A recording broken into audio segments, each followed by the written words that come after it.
Welcome to Breaking Paradigms, a podcast where we talk about global perspectives on spatial planning in practice and theory, by Constanze Frech and Kusché. Hi everyone! This episode is a little different than our others. Due to the COVID-19 epidemic, we both stay at home and have our regular meetings via Skype. So we thought we could invite you to one of our meetings. Welcome. And this week we wanted to also reflect a bit on the past two episodes that we did on gender planning. Thank you to everyone who sent us a message, and please keep them coming. It was very interesting to start a conversation with you, to have more in-depth conversations on the topic of gender planning, which both of us really think is an important topic, and we also wanted to create that space. Additionally, we wanted to just share a bit what our lessons learned from these two episodes are, and take you with us on our journey. If you want to write us a comment or send us an email, you find all our contacts on our website, and you can also find us on most social media. Right. What I learned a lot from the last two episodes was that there are, I would say, two definitions of gender planning. The first is that gender planning is not just planning for women, but planning for everyone in an inclusive way. So it's not about reinforcing stereotypes and plan for the needs of a classic woman, but create a city that is inclusive and livable for as many groups as possible. Because we are not only our gender or our sex, we are a lot more, and everyone has specific needs, which is, of course, connected to our gender mostly, or in many ways, but not only. Some planners who think of gender planning use it as a term of inclusive planning and diversity management. The second definition is specifically the approach of planning for women and women's needs. This is also necessary because when you look at cities, how they are planned today or were planned in former days, they are normally designed for the needs of healthy men and their needs and their specific wishes to the public space, which is sometimes a lot different from what women need in the public space.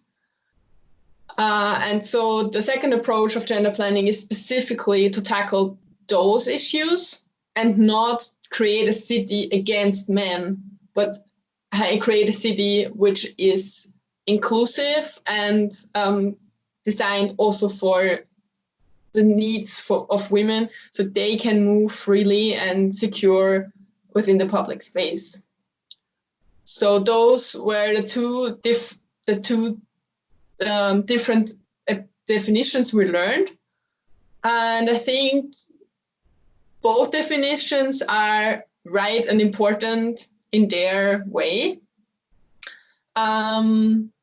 It's maybe a little too short-sighted if you just say gender planning is just inclusive planning and just planning for everyone. But on the other hand, it's not only planning for women in most cases. So I think both is very important. And I think that both of them also tackle this issue of how do we name things and how do we communicate also what kind of planning we are doing. One of the reasons that on this podcast we also very often talk about definitions is that both of us see a really big need on how do we talk about planning and why do we communicate using certain phrases. And so it's very interesting that with the interview partners that we had, there was also a bit of a diversity of opinion in regards to what gender planning actually refers to, while, for example, everyone was quite at the same place when it came to which aspects of planning are gendered. For example, the answer for almost all of our interview partners was all aspects are gendered. And so even though in practice and on the practical floor it looks very similar, I think it's also very often that in the theoretical aspects we're mincing words, and we're trying to find the most precise way to talk about something, and therefore we also create these kind of mixed definitions where a lot of people are then maybe confused and think, okay, so if gender planning is just planning for women, does that mean that we're not planning for anyone else? Whilst the reality of actual planning is never that you plan for just a tiny group of people, simply because usually when we talk about spatial planning, we plan for a wider public, and therefore we need to consider the needs of many people. And I think both of those definitions, whether it's more this inclusive approach or this very specific gender focus, both of them bring to the table that we need to address diversity and we need to address discrimination also in a systemic way within spatial planning. Yeah, I agree on that a lot. Because I think you made a good point with the inclusion, that it should be like that it's there either way, whether you focus just on gender or you focus on a broader spectrum. But yeah, I'm always a bit reluctant when it comes to mixing in a lot of different groups into one pot. But yeah, that's on the aside of everything else. And then when we talk about which other lessons we learned about gender planning from the past 2 episodes, for me, it really focused on 3 key aspects. The first one was that when we talk about gender planning, we always talk about a process-oriented,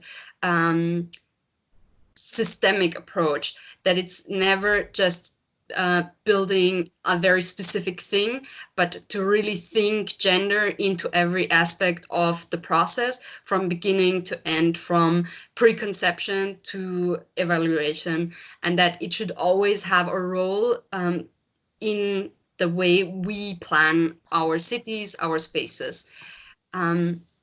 So the principles of gender mainstreaming should always be present. And then the second aspect that has less to do with the process at large and more with the specific actions is that within participation, we should always make sure that the people who are represented in our community are also represented in our participation processes. Of course, not every planning process has a participation process. I think that's a whole other conversation to be had, but that if we have participation, that we need to make sure that women, men, and other diverse groups just have a seat at the table. I really appreciated the input that we had within the last episode that explained that in some projects, there were specific spaces created for women to voice their opinions, because depending also on the cultural background and depending on the local situation, either because of time restrictions or because of other barriers, it can be more difficult for women to participate. And then to find ways to give everyone a voice, I think that is a key aspect to look maybe in a round table discussion, if that's your participatory approach. Are there actually like the members of your community represented, or does it look very one-dimensional? And then the third point, and that kind of is connected actually with participation aspect as well, is that we need de-aggregated data, and the data is a key to understanding our communities, how they work. And I think that that is a tricky question in general, because how do you de-aggregate data? We talked a bit about it in our episode on the data gap, that also the question of which kind of data do we collect in the first place makes a huge difference to what we can know. So if we're not asking the right questions, we're also not going to get these answers. So in conclusion, to really find a way to create positive inclusion and create an environment where gender planning can be possible, it's really important to also ask the right questions in terms of getting also data, creating an inclusive process, and participation opportunities. Many of you ask us for specific examples to get a better picture of what gender planning actually means.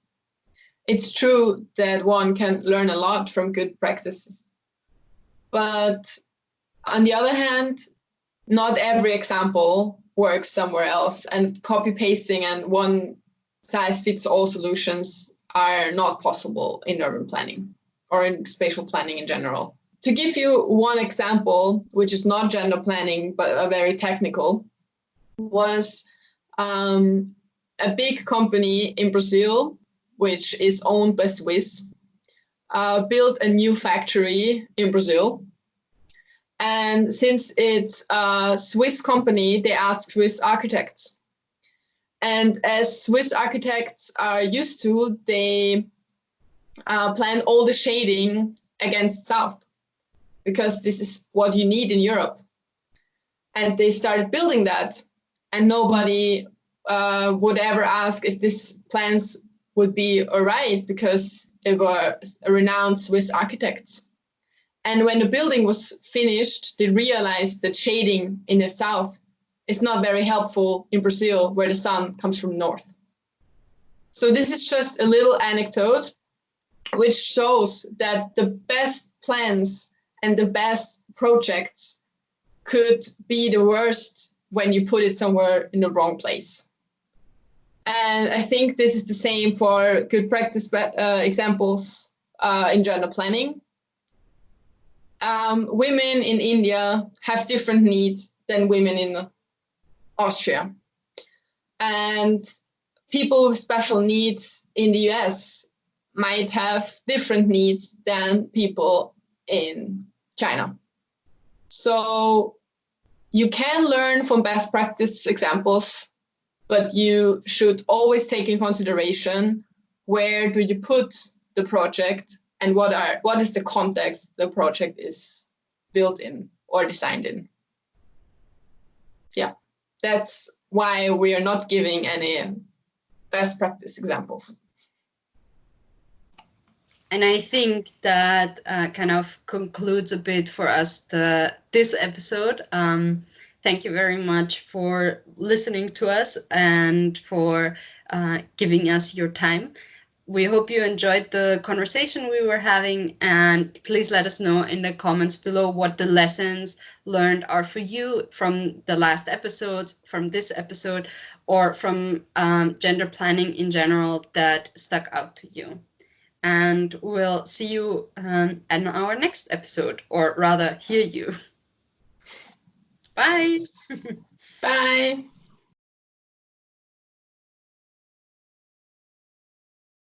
No. Many of specific things to okay, nein, falsch. Ha! This was Breaking Paradigms by Constanze Frech and Sarah Kusché. Be part of the conversation. If you like what we do, consider supporting us and join our Patreon community. Connect with us on Facebook, YouTube, and at breakingparadigms.org. Content and editing by Constanze Frech and Sarah Kusché. Sound design by Dídac Barroso and Florian Frech.